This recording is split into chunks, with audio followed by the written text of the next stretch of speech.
Bonsoir, bonsoir, bonsoir frères et sœurs, bonsoir encore à tous nos frères et sœurs, à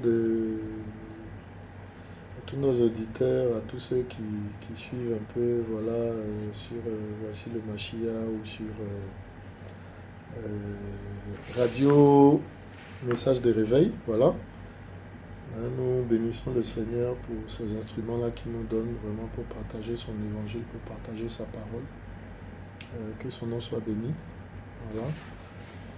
Euh, Nous voudrions euh, encore partager sa parole ce soir avec vous, échanger encore sur ses bienfaits, sur sa sagesse, sur sa bonté, sur sa beauté, sur sa perfection. Voilà. Hein, dans les voies cachées, mais sur sa perfection. Amen. Et nous voudrions élever encore le Seigneur. Voilà, ce soir. Père, merci de conduire ce moment. Seigneur, nous attendons à toi. Nous comptons sur toi, Père, au nom de Yeshua. Seigneur, fais-nous grâce de ta présence, de ton instruction, Papa. Au nom de Yeshua. Amen. Alors, le passage sur lequel nous allons échanger, sur lequel nous voulons recevoir de la part du Seigneur l'instruction, c'est le passage de Lucas, un passage qu'on connaît tous, je crois. Lucas 23, à partir du verset 33. Voilà. Nous allons le lire. Hein, voilà. Et quand ils furent arrivés au lieu appelé le crâne, ils le crucifièrent là, ainsi que les malfaiteurs. L'un en effet à droite et l'autre à gauche. Mais Yehoshua disait, Père, pardonne-leur, car ils ne savent pas ce qu'ils font. Ils se partagèrent ensuite ses vêtements en tirant au sort. Et le peuple se tenait là et regardait. Et même les magistrats se moquaient de lui avec eux, en disant, il a sauvé les autres, qu'il se sauve lui-même, s'il est le Machia, l'élu d'Élohim. Et les soldats aussi se moquaient de lui, s'approchant et lui présentant du vinaigre, et disant, si tu es le roi des Juifs, sauve-toi toi-même. Or, il y avait aussi au-dessus de lui cette inscription en lettres grecques et romaines et hébraïques. Celui-ci est le roi des Juifs. Et l'un des malfaiteurs qui était crucifié blasphémait contre lui en disant, si tu es le Machia, sauve-toi toi-même et sauve-nous.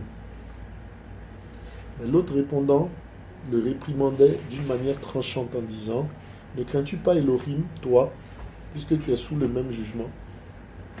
Et pour nous, en effet, c'est juste, car nous recevons ce que méritent les choses que nous avons commises. Mais celui-ci n'a fait aucun mal. Et il disait à Yehoshua, Seigneur, souviens-toi de moi quand tu viendras dans ton royaume. Et Yehoshua lui dit, Amen, je te le dis, aujourd'hui tu seras avec moi dans le paradis. Voilà. Voilà le passage de base, voilà, tiré de l'évangile de Lucas, de Luc. Hein. C'est une histoire que nous connaissons tous, celle de Yehoshua, de la crucifixion du Seigneur. Voilà. Hein. Et de cette partie particulière, là, de ce moment particulier de la crucifixion, où le Seigneur se retrouve justement au milieu de deux brigands lors de la crucifixion. Voilà. Il se retrouve au milieu de deux brigands, ou bien il est crucifié avec deux brigands. Voilà. Hein, et on nous donne la pensée, les expressions, on nous donne ce que chacun des brigands justement a eu à exprimer, je dis, lors de ce moment-là. Voilà. Hein, ce passage-là nous est relaté pratiquement dans tous les évangiles. Voilà. Euh, Par exemple, Matthieu 27 hein, ne nous donne pas, c'est vrai, beaucoup de détails, mais nous parle de cette partie-là, de la crucifixion. Hein, nous présente ces deux malfaiteurs-là, sans beaucoup de détails. Hein. Matthieu 27, voilà, au verset 44. Hein, nous dit ceci. On peut même en lire à partir du verset 38. Merci Seigneur. Matthieu 27, 38. Alors deux brigands sont crucifiés avec lui, l'un à droite, l'autre à gauche. Voilà. Et ceux qui passaient par là blasphémaient contre lui et secouaient la tête et disant, toi qui détruis le temple et qui le rebâtis en 3 jours, sauve-toi toi-même si tu es le fils d'Élohim. Descends de la croix. Et pareillement aussi, les principaux prêtres et les scribes et les anciens se moquaient de lui. Se moquant de lui, disaient, il a sauvé les autres et il ne peut pas se sauver lui-même. S'il est le roi d'Israël, qu'il descende maintenant de la croix et nous croirons en lui. Il a mis en Élohim sa confiance, qu'il le délivre maintenant, s'il l'aime. Car il a dit, je suis le fils d'Élohim. Les brigands aussi, qui étaient crucifiés avec lui, lui reprochaient la même chose. Voilà. Hein? Donc Matthieu 24 nous explique ceci, voilà, disant qu'il y avait deux brigands autour de lui, crucifiés, l'un à droite, l'un à gauche. Donc le Seigneur étant au milieu. Voilà. Hein? Et on nous dit que ceux qui passaient blasphémaient, les passants donc blasphémaient. Voilà. Hein? Donc il a été crucifié sur une place où vraiment beaucoup de personnes passaient. Hein? Où il y avait le maximum de témoins possible. Amen. Merci Seigneur. Voilà, le maximum de témoins possible. De sorte que personne ne puisse dire par la suite, non, ça ne s'est pas passé, je n'ai pas vu, je n'ai pas entendu. Amen. Voilà. Hein? Et donc, on retient que ces deux brigands-là, l'un à droite, l'un à gauche, voilà, Matthieu nous dit qu'il blasphémait. Voilà, contre lui, il secouait la tête. Hein, au verset 38. Non, pardon, que deux brigands avaient été crucifiés avec lui. L'un à droite et l'autre à gauche. Voilà. Voilà. Hein, et Marcos également en parle. Voilà, Marcos, chapitre 15, pardon. Marcos 15, de 27 à 28. Voilà. Et il crucifie aussi avec lui deux brigands. L'un à sa main droite et l'autre à sa gauche. Et ainsi fut accomplie l'écriture qui dit, et il a été mis au rang des violeurs de la Torah. Voilà. Hein? Voilà. Et est-ce que ça continue? On ne nous donne pas plus de détails ici. On nous dit qu'il a été crucifié, donc dans le livre de Marcos. Voilà. Il a été crucifié au milieu des deux brigands. Voilà. On nous dit tout simplement que cela confirmait une parole de la Torah, hein, que nous verrons certainement. Amen. Voilà. On en parle également dans le livre de Yohanan. Donc le livre de Jean, Yohanan, chapitre 19, à partir du verset 18.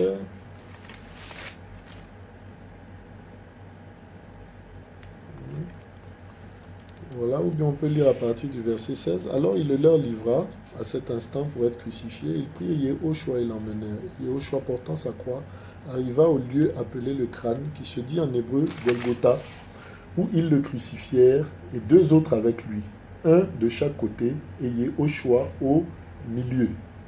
Voilà. Hein, et voilà un peu ce qu'il nous a expliqué. Donc cet événement-là, voilà, avec les brigands, cette particularité des brigands-là a été présentée justement dans les 4 évangiles. Dans les 4 évangiles, on nous parle de brigands, l'un à sa droite, l'un à sa gauche. Voilà, l'un à sa droite, l'autre à gauche, voilà. Et le Seigneur au milieu, crucifié avec eux au milieu. Voilà. Hein? On va reprendre notre texte de base, Lucas 23, qui lui par contre nous donne beaucoup plus de détails. Donc dans Matthieu, Marc et Yohanan, on nous dit tout simplement que l'un à droite et l'autre à gauche. Hein? Il se trouve justement uniquement dans Lucas qu'il y a même plus de détails qui nous sont donnés. Voilà. Et ces détails-là nous sont donnés à partir du verset 39 donc de Lucas 23. Voilà. Hein? On sait déjà que le Seigneur était crucifié au centre, entre les deux brigands. Alors, c'est une symbolique, amen, c'est une symbolique, voilà, parce que la position centrale est une position de référence. La position centrale est une position de référence.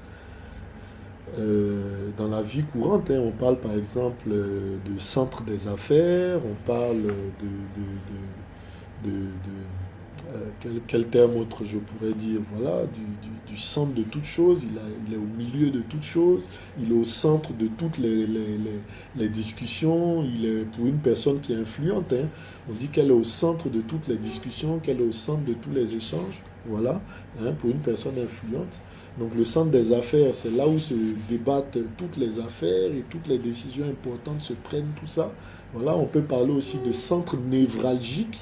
Voilà, donc le lieu à partir duquel toutes les informations hein, sortent et tout ça, voilà.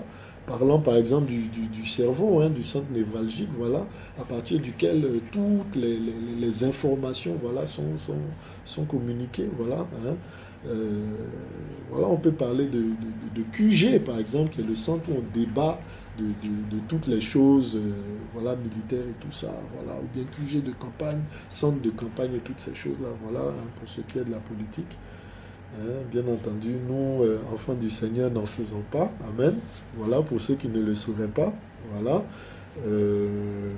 Et nous le comprendrons même au travers de ce passage-là, voilà.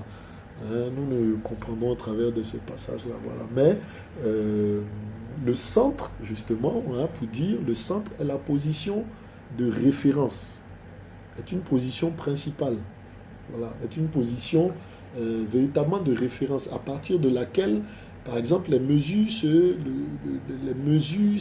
s'établissent. Hein, par exemple, chez nous ici, en Côte d'Ivoire, à Abidjan, voilà, ben, on prend pour centre à partir duquel les distances sont établies, on prend pour référence justement l'hôtel de ville d'Abidjan. Donc quand on dit par exemple que Yamoussoukro est distant de tel kilomètre, quand on dit que telle autre ville est distante de tel kilomètre, c'est à partir de ce point de référence-là. Quel hôtel de ville? Voilà. Hein? Et donc la position centrale est une position de référence. Amen. Voilà. Hein, c'est important de le comprendre. Donc le Seigneur n'est pas au centre pour rien. Il n'est pas au centre de manière fortuite, de manière gratuite. Il est établi au centre de façon stratégique, si je peux dire, mais ce n'est pas le terme exact. Il est établi au centre de façon imagée. Voilà, le fait qu'il soit au centre a une signification, a un sens, a une portée. Amen. Voilà. Hein? On va prendre Yeshaya 53, verset 12. Et on comprendra pourquoi il se trouve au centre, déjà. Yeshaya 53, à partir du verset 12. Voilà. Yeshaya 53, verset 12. Yeshaya, c'est Ésaïe. Voilà. Alors, Yeshaya 53 qui nous relate justement la crucifixion. Hein, Yeshaya Ésaïe a été utilisé par le Seigneur. Hein, un peu plus de nombreux siècles avant justement la crucifixion. Amen. Hein? Si mes souvenirs sont exacts, Yeshaya prophétisait déjà environ 8 siècles, environ 800 ans, avant que le Mashiach ne paraisse, avant que le Seigneur ne paraisse. 800 ans avant que le Seigneur ne soit là, avant que ces événements aient lieu, Yeshaya les avait déjà prophétisés, il les avait déjà reçus de la part du Seigneur pour les annoncer au peuple du Seigneur. Hein? Et il a reçu plusieurs instructions, voilà, notamment justement dans ce verset, ce chapitre 53 là, où il parlait de qui a cru en la prédication, qui a cru que c'est le Seigneur qui a opéré ces choses-là, qui a cru que tout ce qui se passerait serait la main du Seigneur, qui a cru. Voilà ce que Yeshaya disait déjà. Qui a cru? 800 ans avant. Qui a cru? Qui a compris? Qui a reçu? Qui a eu l'intelligence? Qui a été animé de l'Esprit du Seigneur pour saisir que ces choses-là qui se passaient justement venaient de la main d'Élohim. Qu'elles n'étaient pas fortuites, mais qu'elles étaient établies par lui. Et que cela participait de son œuvre de rachat. Qui a cru? Qui a reconnu? Voilà. Hein? Donc ce Yeshaya 53 là annonçait déjà, expliquait déjà pour toutes ces choses-là qui allaient se passer. Voilà. Et au verset 12, particulièrement, le Seigneur dit de la bouche de Yeshaya, c'est pourquoi je lui donnerai une part avec les grands. Il partagera le butin avec les puissants, parce qu'il a livré son âme à la mort. Il a livré son âme à la mort. Donc le Seigneur présent là-bas a livré son âme. Il s'est offert. La mort n'ayant aucun pouvoir sur lui, il s'est donné lui-même. Et on le voit quand on lit par exemple le livre de Yohanan et qu'on nous explique un peu, on va faire voilà, un petit bond vers Yohanan. On va revenir tout à l'heure à Yeshaya. On va faire un petit bond à Yohanan. Yohanan, dans Jean, voilà. Pour nous montrer un peu justement, voilà, Yohanan 18 à partir du verset 2, pour montrer qu'il se livrait. Voilà. On dit Yohanan 18 verset 2, or Yehuda qui le livrait connaissait aussi ce lieu, parce que Yehoshua s'y était souvent réuni avec ses disciples, donc c'est Gethsemane, là où il priait. Et on nous dit que régulièrement il se réunissait là-bas souvent avec ses disciples. Yehuda donc ayant pris la cohorte et des huissiers de la part des principaux prêtres et des pharisiens, arrive là avec des torches et des lampes et des armes. Yehoshua donc, qui savait toutes les choses qui devaient lui arriver, étant sorti, leur dit, qui cherchez-vous? Ils lui répondirent, Yehoshua le Nazaréen. Yehoshua leur dit, moi je suis. Et Yehuda aussi qui le livrait se tenait là avec eux. Quand donc il leur dit, moi je suis, ils reculèrent et tombèrent par terre.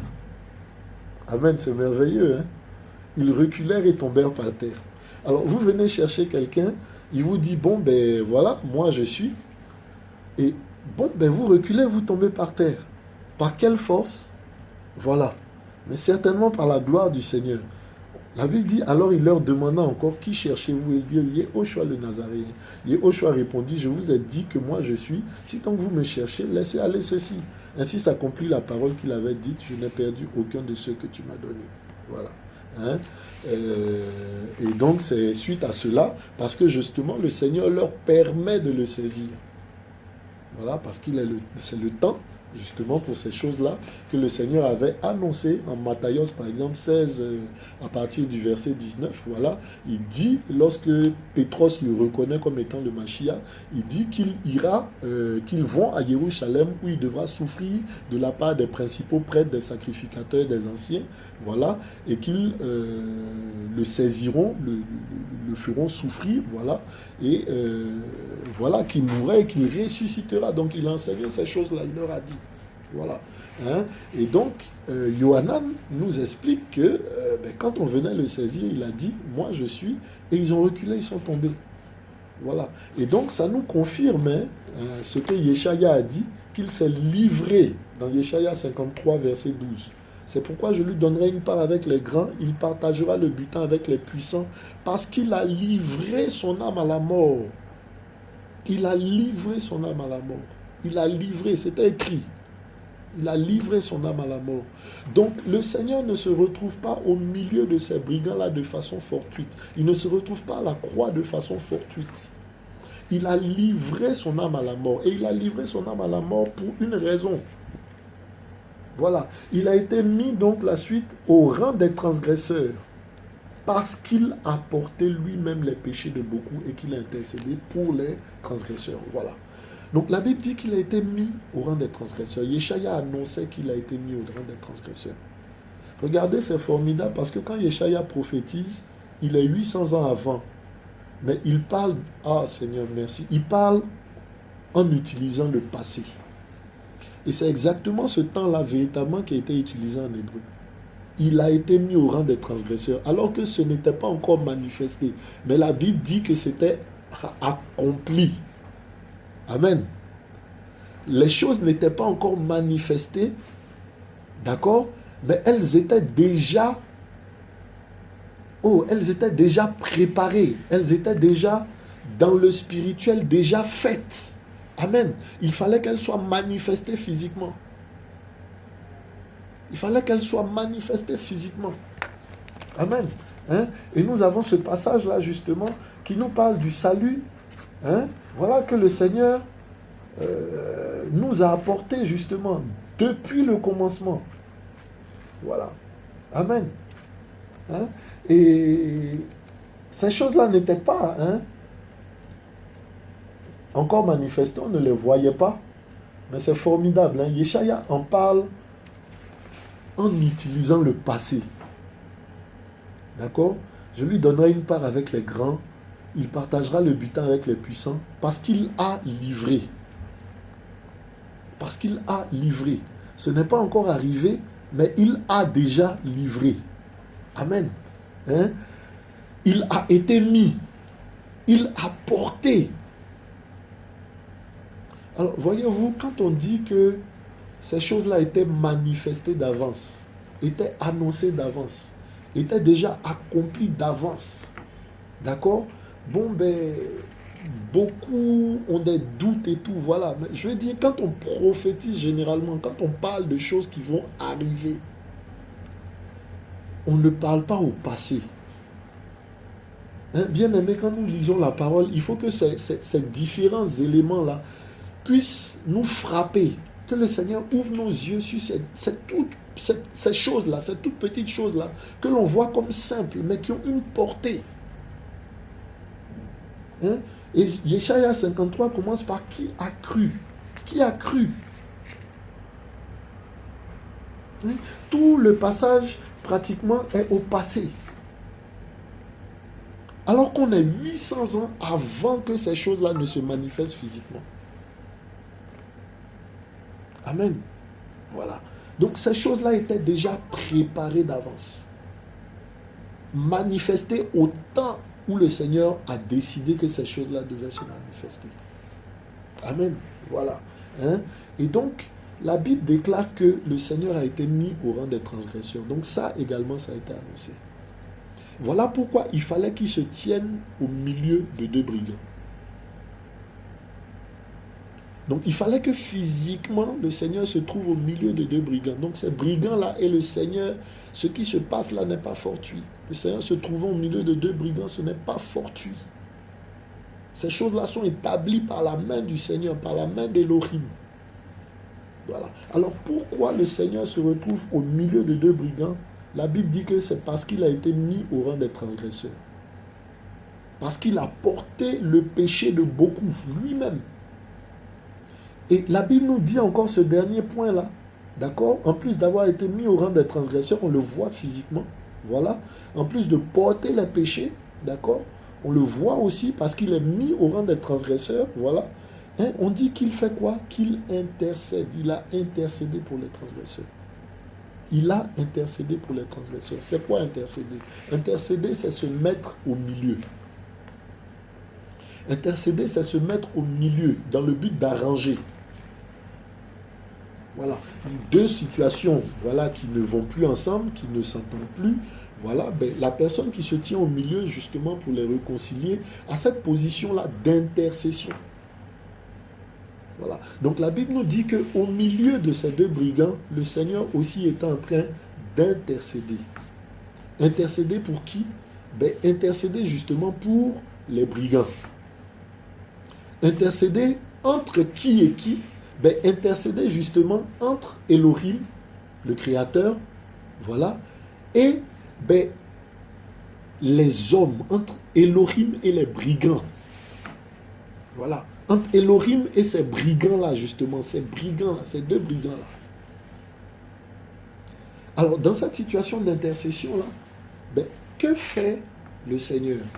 Le Seigneur porte sur lui les péchés. Il porte sur lui les péchés. Et il se tient au milieu. Voilà. Et donc, il est entre ces deux brigands-là pour intercéder en faveur de ces brigands-là, d'accord, vis-à-vis de Elohim. Amen. Voilà. Hein?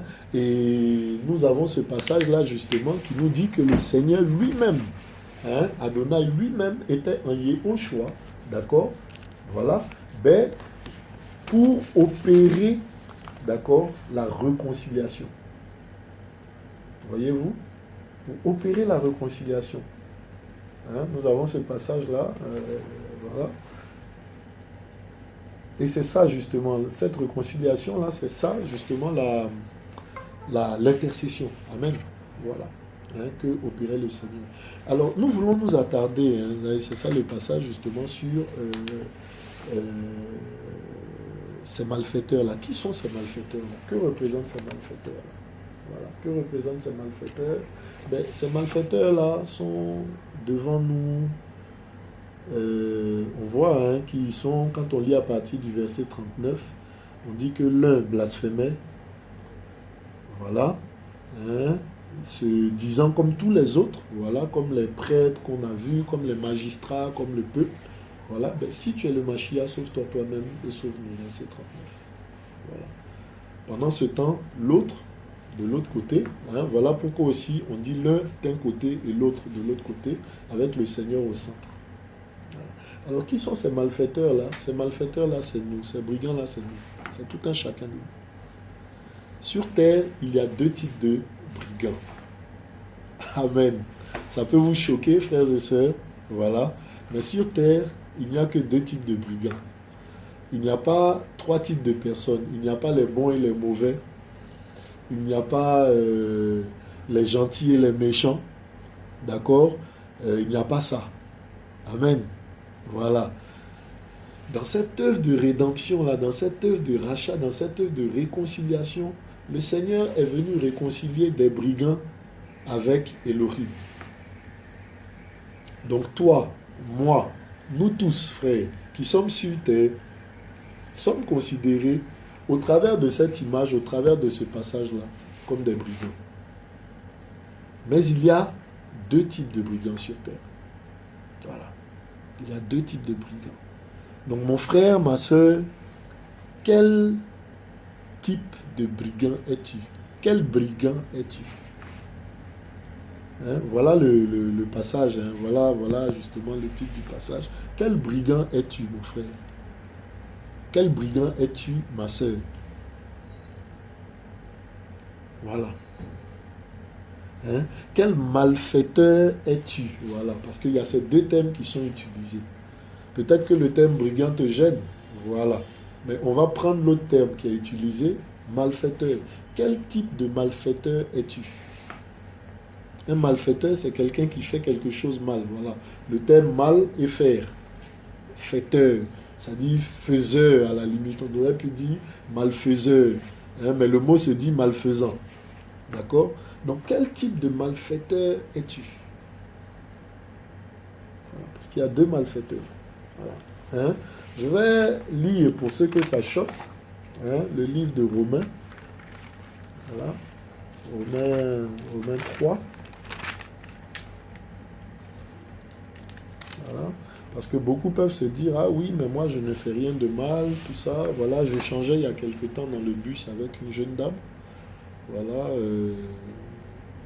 lui parlant du Seigneur et tout. Et elle m'expliquait que, voilà, quand tu ne fais rien de mal, c'est bon, tu es sauvé. Voilà.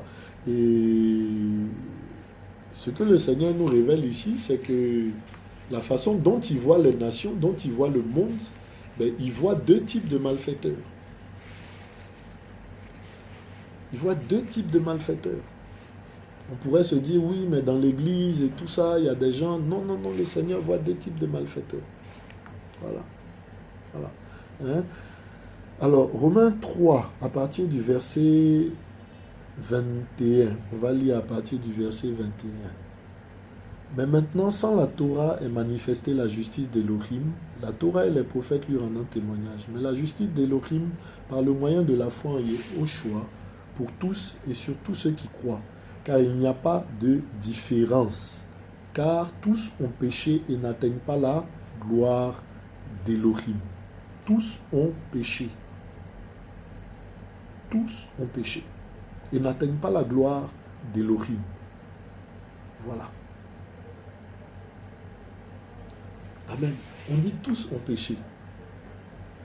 Donc, si tu te disais encore, ben, écoute, moi je ne suis pas un brigand, ou je ne suis pas un malfaiteur, ou si tu as été choqué par ce qui vient d'être dit, ben voilà ce que la Bible confirme.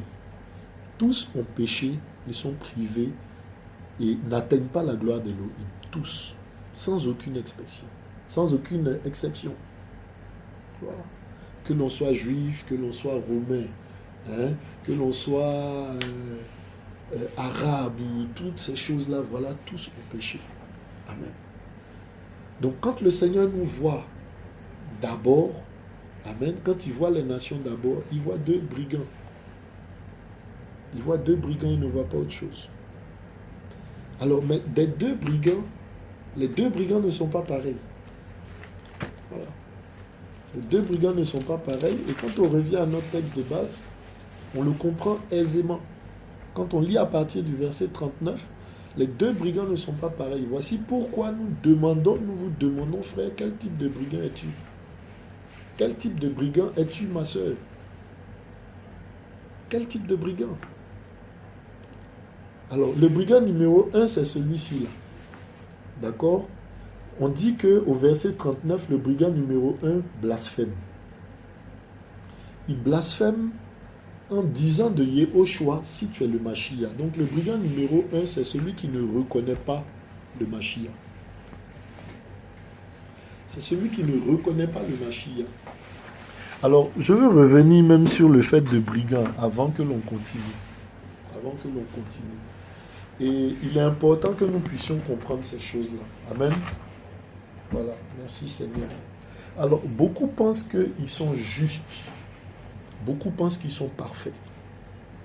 Je l'ai pensé à un moment de ma vie, au tout début de ma conversion, me glorifiant justement de m'être converti, d'avoir été touché par le Seigneur, de connaître le Seigneur, ne comprenant pas pourquoi les autres ne comprennent pas, et toutes ces choses-là, voilà. Mais j'avais ce sentiment d'orgueil, j'avais ce sentiment de supériorité, à cause du fait justement d'avoir reçu le Seigneur dans ma vie.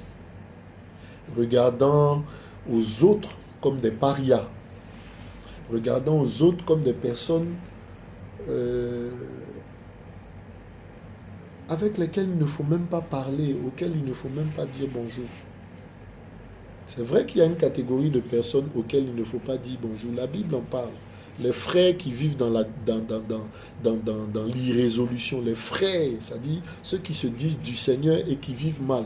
Il est clair que la Bible dit de ceux-là qu'il ne faut pas les saluer, qu'il ne faut même pas leur dire bonjour. Mais je parle de ceux qui ne connaissent pas le Seigneur et toutes ces personnes-là. Voilà. J'avais ce sentiment-là. Et beaucoup l'ont. Ce sentiment de supériorité, ce sentiment d'être parfait. Ben, laisse-moi te dire, au travers de ce passage-là, frère, que tout parfait que tu penses être, Romains 3 le dit, tous ont péché. Voilà. Et le passage de Lucas 23 nous dit que tu es perçu comme un brigand. Tu es perçu comme un brigand. Oui, frère, ça peut te choquer. Tu es perçu comme un brigand. Toi qui as reçu le Seigneur et toutes ces choses-là, je ne dis pas que tu demeures brigand, mais tu as été perçu comme un brigand. Tu es perçu comme un brigand. Dans cette œuvre de croix-là, toi-même qui es converti là, tu es perçu comme un brigand. Tu n'as aucune gloire à avoir de ta propre vie. Aucune gloire. Hein, c'est l'image là, la Bible nous relate de ce pharisien là justement qui se tapait la poitrine disant, voilà, qui s'enorgueillissait, hein, j'espère que le terme est exact, hein, qui se glorifiait, voilà, de ce que, en disant je jeûne chaque jour, je fais ci, je fais mes offrandes, je fais toutes ces choses là, voilà. Voilà. Mais le Seigneur dit, déclare, te présente comme un brigand. Parce que si tu n'es pas un brigand, frère, tu n'as pas besoin du salut. Le Seigneur dit qu'il est venu pour ceux qui sont malades. Il n'est pas venu pour ceux qui sont bien portants. Donc si dans ton esprit tu te crois parfait, tu te considères parfait, frère, tu es totalement dans l'erreur. Parce que ça peut choquer hein, quand je dis, oui, ben voilà, le Seigneur nous voit comme des brigands. Nous ne sommes pas parfaits. Lui seul est parfait. Lui seul est juste. Lui seul n'a commis aucun péché. Lui seul n'a commis aucune faute. Alors que nous, nous avons hérité du péché. David pouvait dire dans le psaume 51, j'ai été conçu dans le péché, ma mère m'a enfanté dans l'iniquité. C'est-à-dire, tu es né avec le poids du péché sur ta vie. Tu es un brigand, frère. Depuis ta naissance, tu as été formé. Tu as été engendré avec ce caractère-là, avec cette charge-là sur ton dos. Tu n'as rien de particulier ou de mieux que qui que ce soit, frère. Il faut que nous le comprenions parce qu'on a des difficultés par moment à le saisir. Et parce qu'on ne le saisit pas justement, on développe beaucoup de choses négatives, beaucoup de choses fausses. Frère, il n'y a qu'à s'asseoir pour regarder un peu les élans de nos cœurs, les relents de nos cœurs, comment on peut être porté aux mauvaises pensées, aux pensées impures, comment on peut être porté vers la colère. Quand on nous décrit Adam et Ève dans le jardin, on ne parlait pas de colère, on ne parlait pas de meurtre. C'est quand on a vu la déchéance qu'il y a eu le meurtre avec Caïn et Abel. On a vu la méchanceté, on a vu la polygamie justement venir, justement après l'homme déchu. Qui parmi nous donc est né avant la déchéance de Adam et Ève? Aucun. La Bible nous relate que Adam et Ève ont eu leurs enfants après avoir été déchus. Donc frère, à partir du moment où tu es né de Adam et Ève, descendant de Adam et Ève, frère, tu es un malfaiteur, un brigand. Il faut que tu le comprennes, frère. Si tu ne le comprends pas, tu ne saisiras pas que tu as besoin du salut.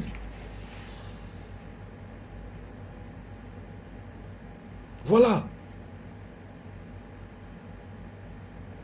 Tu es un malfaiteur. Je suis un malfaiteur. Un malfaiteur qui cherche le salut, frère. Voilà, quand le Seigneur dit qu'il est venu pour ceux qui sont malades, ben voilà ce qui est clair en fait. Il est venu pour ceux qui comprennent, qui se rendent compte qu'ils sont malfaiteurs, qui se rendent compte qu'ils sont pollués, qui sont souillés, qui se rendent compte qu'ils ont besoin du salut. Parce qu'on entend cela très souvent. Oui, moi je ne me drogue pas, je ne fume pas, je ne cherche pas la femme de quelqu'un. Voilà quand on parle aux Ivoiriens, généralement ce qu'ils disent. Je ne bois pas, je ne fume pas, je ne cherche pas la femme de quelqu'un. Je ne vole pas quelqu'un aussi, je ne fais pas de mal. Vraiment, je suis sauvé. C'est faux, frère. C'est faux, frère. C'est faux, ma soeur. Si tu penses cela, c'est faux. Si tu crois cela, c'est faux. Si tu enseignes cela, c'est faux. Parce que tu es vu comme un malfaiteur. Seulement, il y a deux types de malfaiteurs. On l'a vu, tous ont péché et sont privés n'atteignent pas la gloire du Seigneur. Tous, sans exception, sans exception. Donc ne te mets pas à part, ne te mets pas en marge, frère. Toi qui te dis prophète, pasteur, apôtre, tout ça, ne te mets pas en marge, ne te mets pas en marge.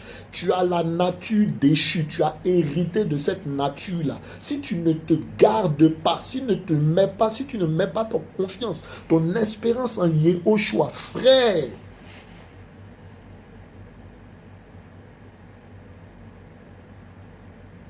voilà, on développe beaucoup d'orgueil. Parce qu'on ne saisit pas la vérité qui on est, comment le Seigneur nous voit. On se voit parfait. On se voit arriver. On se voit avancer spirituellement.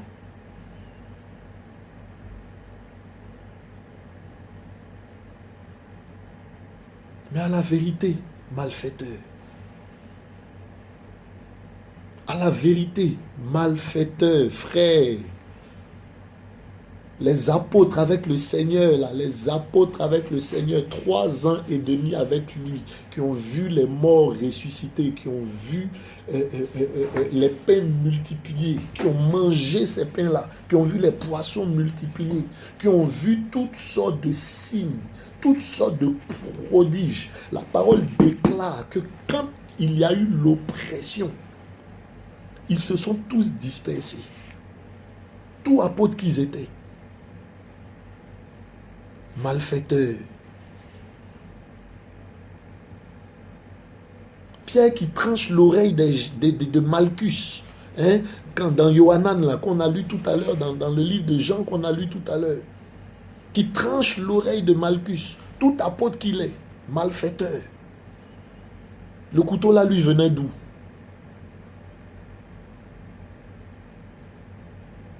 Voilà. Hein? Les disciples, Lucas 24, sur le chemin d'Emmaüs, qui retournaient, comme on dit, hein, qui retournaient vers le monde. Malfaiteurs, brigands.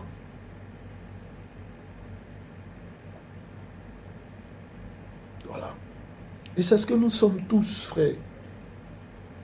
Si nous abandonnons le Seigneur, si nous ne nous tenons pas vis-à-vis du Seigneur, si nous ne regardons pas au Seigneur, frère, la bassesse de nos instincts, la bassesse de ce qui peut émaner de nos cœurs, la bassesse de ce qui peut émaner de nos pensées. Nous sommes tous malfaiteurs, frères, brigands.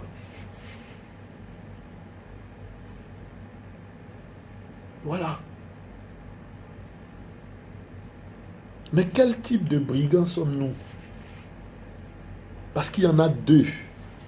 Si cette base-là est établie, quel type de brigands sommes-nous? Il y en a deux. Pour revenir à ce que nous disions, il y a un premier type de brigand. Alors ce brigand-là, comme on disait au verset 39, dit du Seigneur, si tu es le Mashiach, ça veut dire qu'il ne connaît pas le Mashiach. Il ne connaît pas le Mashiach. Il met en doute. Regardez frère, on a parlé tout à l'heure de la position du Seigneur au milieu, au centre. C'est la position de référence. C'est la position de référence dans ce monde. Que tu sois musulman, que tu sois bouddhiste, que tu sois quoi que tu veux, raélien, je ne sais quoi encore. Que tu crois dans la régénération ou toutes ces choses-là. La position de référence, c'est Yehoshua. Le référent, c'est Yehoshua Hamashiach. C'est Yehoshua seul. C'est celui-là qui est au centre. Là-bas, la Bible dit qu'il est la pierre angulaire. Qu'il est la pierre d'angle. Il est la pierre sur laquelle s'appuient les bâtisseurs. Doivent s'appuyer les bâtisseurs. Mais il est la pierre, malheureusement, que beaucoup de bâtisseurs rejettent, alors qu'il est la pierre d'angle.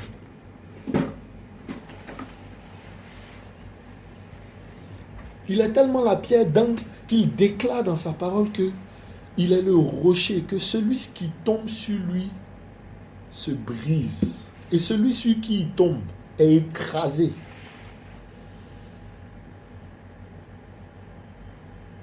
Yehoshua est la pierre d'angle. Il est celui qui a fait toutes choses. Yohanan 1 le dit. Toutes choses ont été faites par lui. Et rien de tout ce qui a été fait n'a été fait sans lui. Il est la référence. Il est la base. Que tu crois ou que tu ne crois pas, il est la base. Regardez ce malfaiteur-là. Étant à côté de lui qui blasphémait, le Seigneur était au centre. Donc que tu crois, frère, ou que tu ne crois pas, Yehoshua est la base. Il est le centre. Hébreu 1 le dit, il soutient toutes choses par sa parole puissante. Comment il est grand ce Seigneur-là. Il soutient toutes choses par sa parole puissante. Frère, toute chose tient à cause de ce qu'il a déclaré.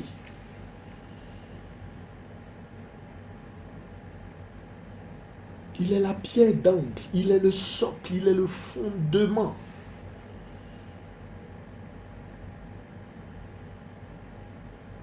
Voilà. Et donc, il y a ce premier malfaiteur-là, le numéro 1, qui ne croit pas. Qui lui dit, si tu es le Mashiach, sauve-toi toi-même. Non seulement il ne croit pas que Yehoshua est le Mashiach, mais il lui dit de se sauver lui-même. Alors que le Mashiach n'est pas venu pour se sauver. Regardez Matthieu 16. Quand on prend Matthieu 16, le Seigneur dit ceci à Pétros. Matthieu 16. Hein? À partir du verset 21. Hein? Dès lors, Yehoshua commença à déclarer à ses disciples qu'il fallait qu'il aille à Yerushalayim, qu'il souffre beaucoup de la part des anciens, des principaux prêtres et des scribes, qu'il soit mis à mort et qu'il soit ressuscité le troisième jour. Verset 22, et Pétros, l'ayant pris à part, se mit à le réprimander d'une manière tranchante en disant, « Seigneur, sois miséricordieux avec toi, cela ne t'arrivera jamais. » Mais lui, s'étant retourné, dit à Pétros, « Va-t'en derrière moi, Satan, tu mets en scandale, parce que tu ne penses pas aux choses d'Élohim, mais à celles des humains. » Voilà. Alors, ce que Yehoshua a dit ici à Pétros, ce que Pétros a dit ici à Yehoshua, lui disant, cela ne t'arrivera pas, Pétros était en train de lui dire d'éviter la croix. Pétros était en train de refuser que Yehoshua soit à la croix. Voilà. Hein? Et cette œuvre-là de tu ne peux pas être à la croix, sauve-toi, épargne-toi la croix, tout ça, c'est cette œuvre-là également que le malfaiteur, le premier type de malfaiteur proclame. C'est-à-dire, le premier type de malfaiteur, comme on l'a dit, ne croit pas en Yehoshua. D'accord? Il ne reconnaît pas Yehoshua, il ne reconnaît pas le Mashiach. Le deuxième point de ce type de malfaiteur-là, c'est qu'il refuse l'œuvre de la croix. Il refuse l'œuvre de la croix pour lui-même, mais il refuse l'œuvre de la croix du Seigneur. Il ne la reconnaît pas. C'est en cela qu'on revient à Yeshaya 53 qui dit qui a cru, qui a reconnu, qui a compris que le Seigneur était venu justement pour se mettre au rang des malfaiteurs, pour apporter le salut. Beaucoup ne croient pas, frère. Beaucoup ne croient pas. Même dans nos assemblées, beaucoup ne croient pas. Beaucoup ne comprennent pas la portée de l'œuvre, de l'acte du Seigneur. Beaucoup imaginent que, c'est chaque avril, il faut danser, faire des processions dans les rues, couper les palmiers, tout ça, enlever les rameaux, se balader partout, faire des processions, des stations et toutes ces choses-là. Voilà. Beaucoup ne voient pas la portée. Parce que le Seigneur a été crucifié une seule fois, pas chaque année. Beaucoup là, vous qui courez là, chaque année, tout ça là, vous n'avez pas saisi l'œuvre de la croix. Vous n'avez pas saisi ce que le Seigneur a accompli à la croix. Une fois pour toutes. Une fois pour toutes. Un sacrifice excellent qui n'a pas besoin d'être répété. Parce que justement, au temps des Lévites, il fallait répéter chaque année, chaque jour, les sacrifices. La parole déclare que le sacrifice de Yehoshua est un sacrifice excellent, parfait, sans tache, auquel on ne peut rien ajouter ni retrancher. Parfait. Et qu'on n'a pas besoin de répéter chaque année. D'ailleurs, c'est une parodie. Ce n'est même pas ce sacrifice-là qui est répété parce que Yehoshua ne descend pas chaque année pour se faire crucifier. Donc voilà, beaucoup ne comprennent pas l'œuvre de la croix. Sauve-toi, sauve-toi, sauve-toi. Et donc quand ça arrive, il y en a qui jeûnent pendant 3 jours, attristés. Je me souviens, nous étions avec papa dans le christianisme céleste. Donc pendant les 3 jours, dit-on, de crucifixion, les gens ne portaient plus leur tenue d'apparat. Ils ne portaient plus les grandes tenues, ils portaient des tenues simples. Parce qu'ils étaient en deuil. Le Seigneur est vivant, frère, il est ressuscité depuis plus de 2000 ans. Il ne meurt pas chaque année. Voilà. Si tu as besoin de te souvenir de chaque année, une fois par an, bon, ben c'est que tu as un souci avec la compréhension de ça. Donc, sauve-toi toi-même. Ne passe pas par la croix, c'est ce que ça veut dire aussi. Descends de la croix. Ça veut dire ne pas comprendre justement que c'est à la croix que le salut nous était apporté. C'est voir l'œuvre de la croix comme un acte simplement physique. Alors que ce n'est pas le cas.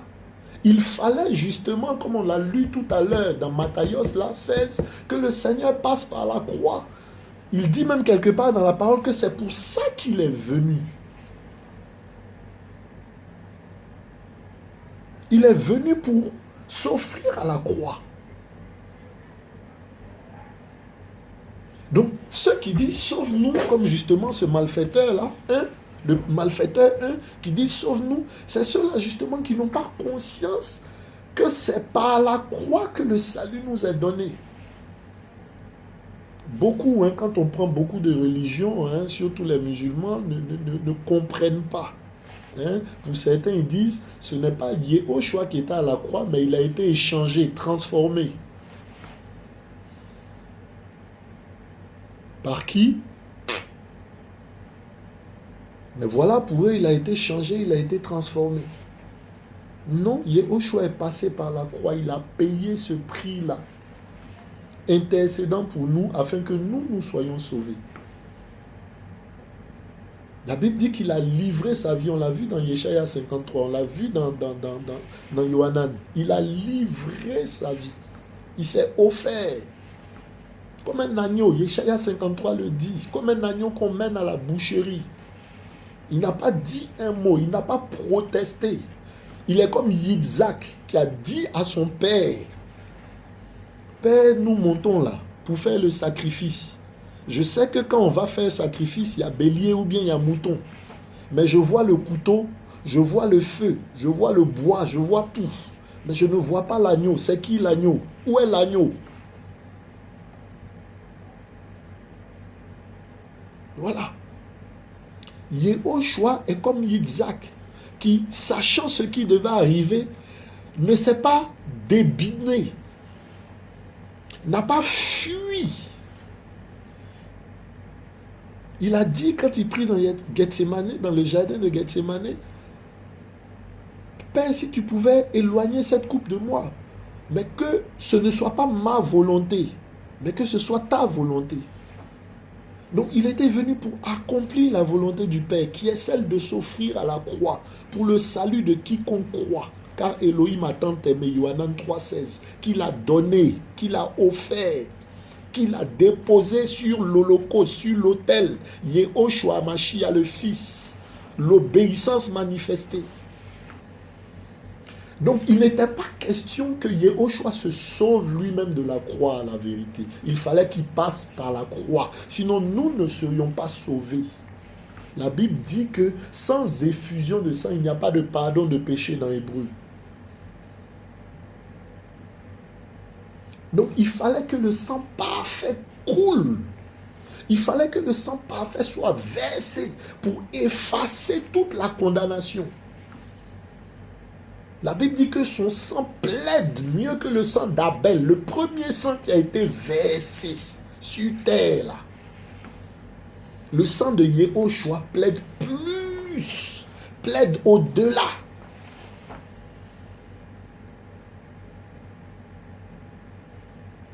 Donc il pardonne les péchés jusqu'à nos premiers ancêtres là-bas. Amen. Voilà. Pourquoi? Frère, parce que son sang était là déjà au commencement. Amen. Dès la fondation. La Bible dit que l'agneau a été immolé dès la fondation. Amen. Dès la fondation. La Bible nous dit, dès la fondation, et on l'a vu, voici pourquoi dans Yeshaya, on parle au passé, alors que l'œuvre n'était pas encore accomplie physiquement. Dès la fondation du monde. Donc voici pourquoi son sang qui est versé là plaide plus que le sang de Abel. Il nous réconcilie totalement et parfaitement. Donc il fallait que ce sang-là soit versé. Voici ce en quoi il nous sauve. Donc il était hors de question que le Seigneur descende de la croix. Donc le brigand 1 là n'a pas notion, il n'a pas conscience, il n'a pas la révélation de l'œuvre de la croix. Il n'a pas la révélation de ce que c'est par la croix que son salut à lui, en tant que brigand, en tant que malfaiteur là, est assuré. Le brigand 1 là, il voit les choses physiquement. Voilà. Frère, donc si tu vois les choses physiquement, tu es le premier malfaiteur, tu es le premier brigand, le premier type de brigand. Voilà. Tous ceux à qui on enseigne l'argent dans les assemblées, l'argent. Premier type de brigand. Parce qu'ils sont attirés par les choses terrestres, physiques. Ils ne sont pas attirés par la promesse. C'est des gens comme Lot, qui quand on demande de partager ne regardent pas la promesse, ils ne font pas confiance au Seigneur, ils regardent aux plaines verdoyantes, où il y a de l'eau, pour aller vers là-bas.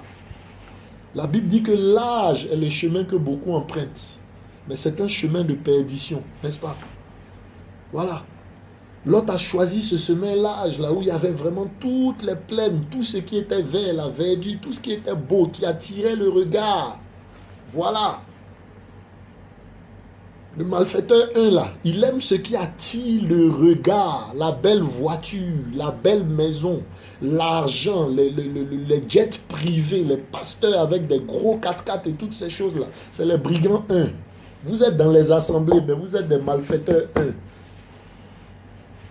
Voilà. Vous aimez tout ce qui attire le regard, tout ce qui est beau.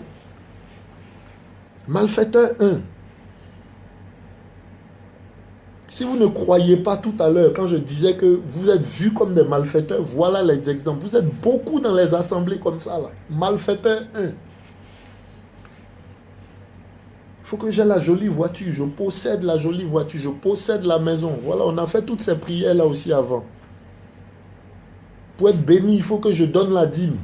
Voilà, attiré par les choses physiques, matérielles. Donc on lui disait descends de la croix parce qu'on ne comprenait pas les choses dans le spirituel. Si tu sauves, alors tu dois descendre. Alors que dans le spirituel, dans la vérité, il fallait qu'il demeure à la croix. Sauve-toi toi-même, voilà. C'est ça les brigands 1. Et dans les assemblées, donc là, il y en a beaucoup qui ne reconnaissent pas le Mashiach. Pourtant, ils vont à l'église les dimanches. Pourtant, ils vont à l'église. Ils vont aux assemblées de prière les mercredis, les vendredis et toutes ces choses-là. Quand on dit d'évangéliser, oui, ils peuvent aller évangéliser aussi. Mais ils sont charnels, voilà. Charnels, purement charnels. Brigand 1. Purement charnel. Il n'y a pas l'esprit. Il n'y a pas la promesse. Il n'y a pas l'attachement à la promesse. Il y a l'attachement aux choses physiques. Aux choses du monde. Sauve-toi. Ne passe pas par la croix. C'est des gens qui ne veulent pas être réformés dans leur cœur, qui ne veulent pas passer par la croix. Le Seigneur dit que celui qui veut me suivre, qu'il porte sa croix, qu'il fasse comme Isaac, qu'il mette le bois sur son dos, le bois avec lequel on va l'offrir en holocauste, qu'il le mette sur son dos, qu'il le porte. Qu'il ne fuit pas la mort. Qu'il ne fuit pas le brisement. C'est des gens qui dans le désert là n'arrêtent pas de dire je mangeais des concombres quand j'étais esclave. Je préfère ma situation d'esclave du péché à cette situation là où aujourd'hui aucun homme ne peut me donner de l'argent, donc j'ai des difficultés pour payer mon loyer. Donc je préfère retourner dans la prostitution. Je préfère retourner dans la magouille, gruger les gens. Parce que quand j'étais dans le monde, j'avais l'argent, j'avais les moyens. Aujourd'hui, j'abandonne tout cela, je n'ai plus rien. Voilà, c'est ce genre de personnes-là. Brigand numéro 1, frère. Tu es quel type de brigand? Brigand numéro 1, ma soeur, quel type de brigand, de malfaiteur es-tu? Voilà. Si tu crois que le fait d'être dans une assemblée là te donne le salut, je te dis aujourd'hui, et c'est la Bible qui le dit, ce n'est pas moi qui l'invente. Si tu crois que le fait d'être dans une assemblée et avoir toujours les pensées qui ne sont pas renouvelées, voici pourquoi la Bible déclare que le Seigneur transforme. La Bible dit, soyez renouvelés, soyez transformés par le renouvellement de l'intelligence. Le brigand numéro 1, c'est celui qui n'a pas l'intelligence renouvelée, qui ne discerne pas les choses spirituelles. Voilà.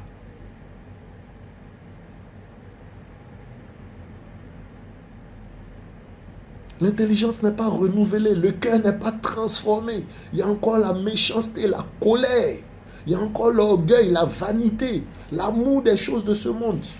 Il y a encore toutes les pensées impudiques. Quand on voit dans les assemblées que les gens enseignent sur les actes sexuels, enseignent sur la façon de séduire, toutes ces choses-là. Brigand numéro 1. Le brigand qui ne connaît pas le Mashiach. Voilà.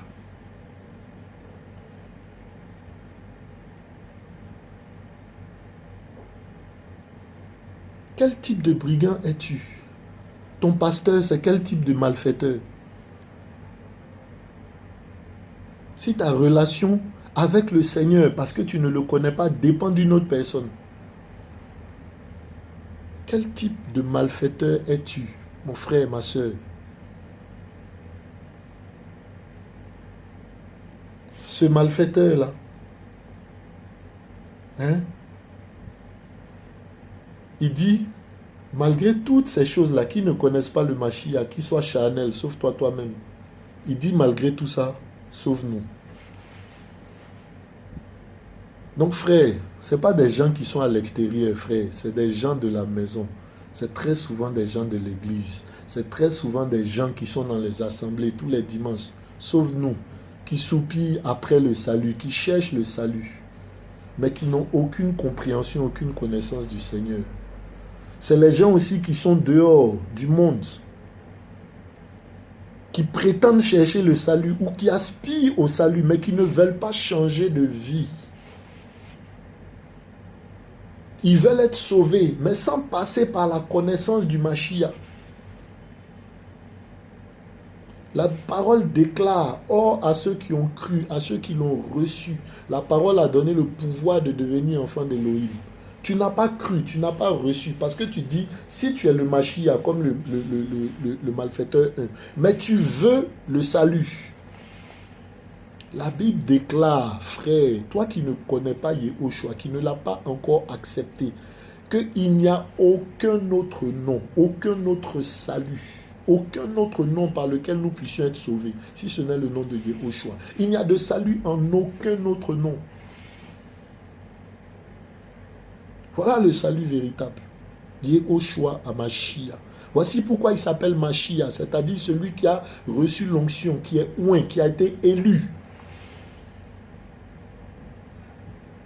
Il est le seul qui a été élu. Il n'y en aura pas d'autre avant lui, il n'y en aura pas d'autre après lui. Voilà.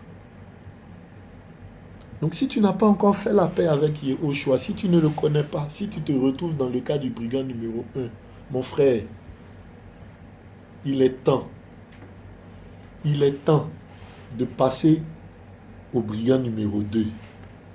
Il est temps de devenir le deuxième brigand, de passer de l'autre côté.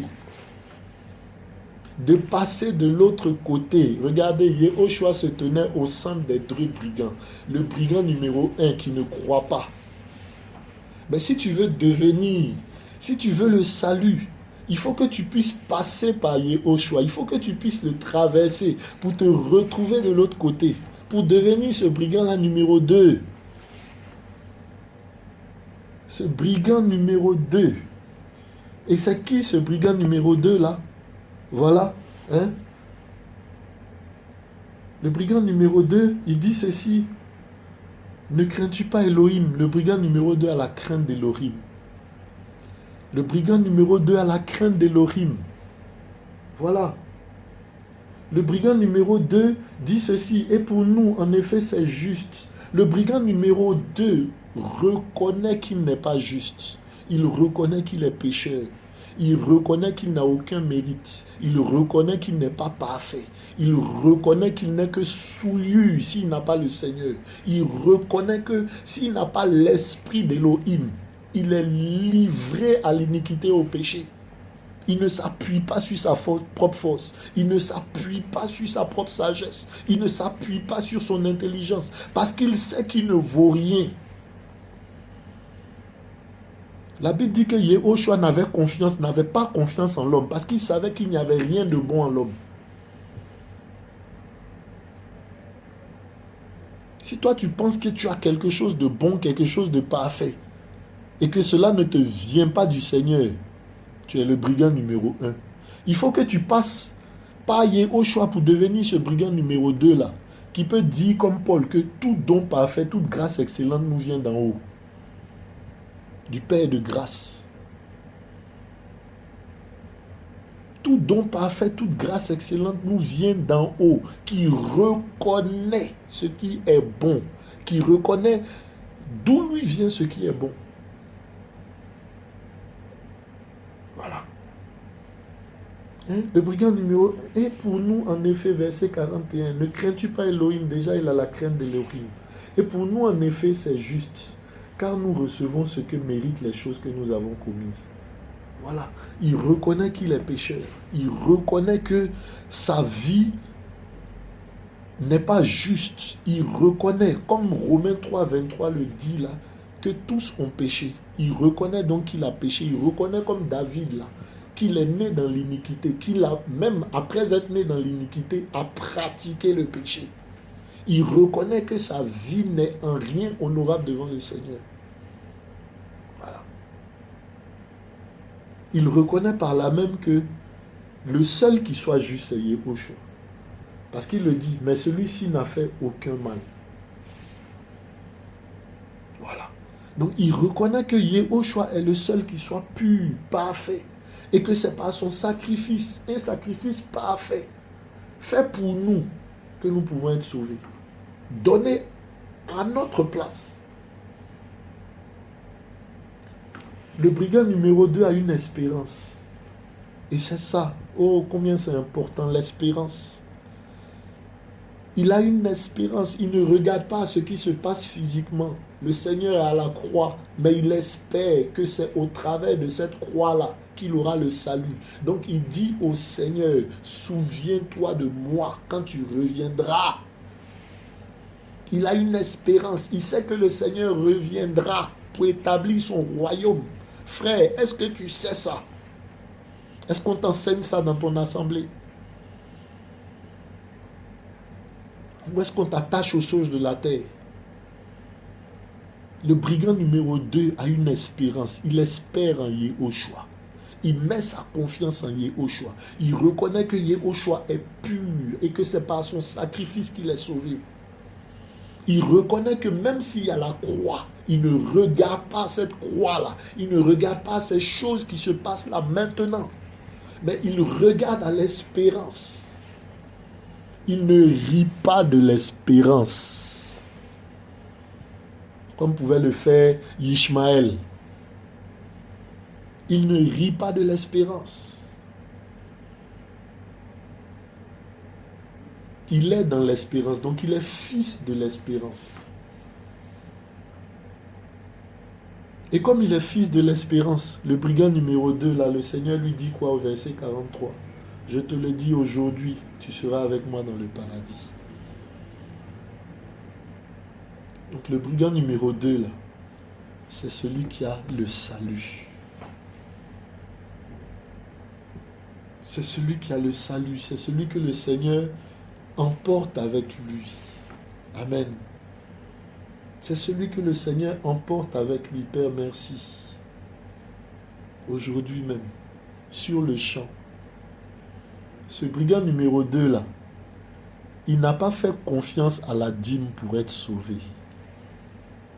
Vous le voyez là, il est à la croix. D'ancien voleur, il est passé à la croix. D'ancien brigand malfaiteur, il est passé à la croix. De la croix, le jour même, aujourd'hui là. Aujourd'hui, le jour même, tel que la Bible dit, il est au ciel, sans payer aucune dîme. Il n'a pas fait confiance à la dîme. Il a fait confiance à Yehoshua. Le brigand numéro 1 n'a pas fait confiance au juge.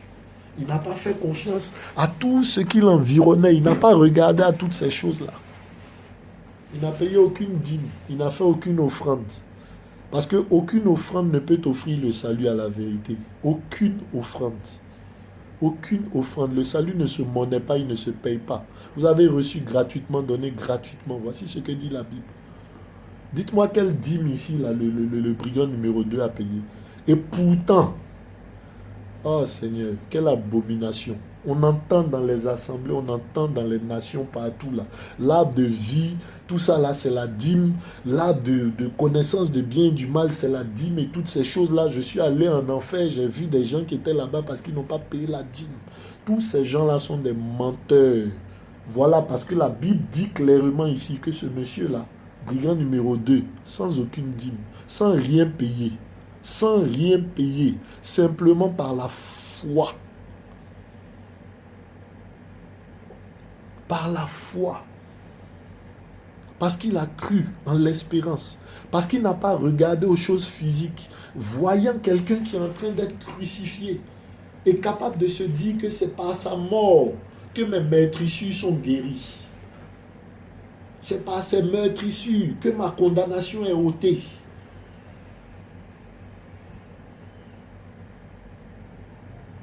Voilà le brigand numéro 2. Frère, quel type de brigand es-tu?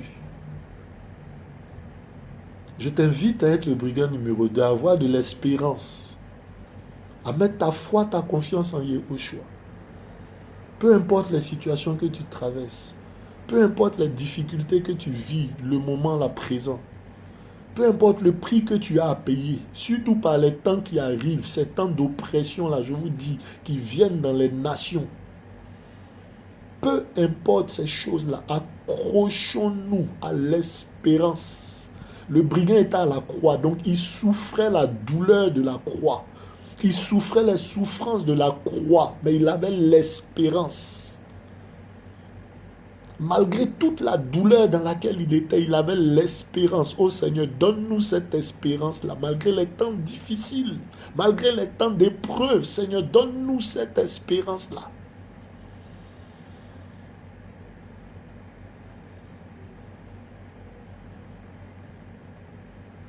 Frère, voilà un peu l'exhortation que je voulais partager ce soir avec nous. Hein? Que le nom du Seigneur soit béni. Voilà, regardons encore à nos vies, examinons nos voies. Regardons quel type de personnes nous sommes.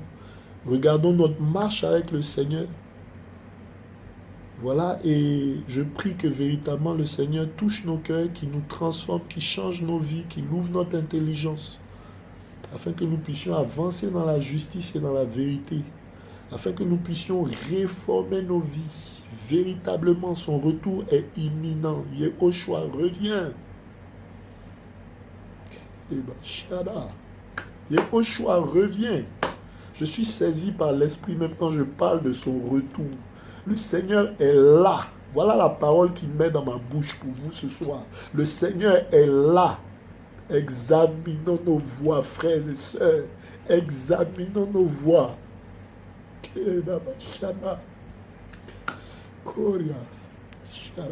le nom du Seigneur soit béni. Que le nom du Seigneur soit béni.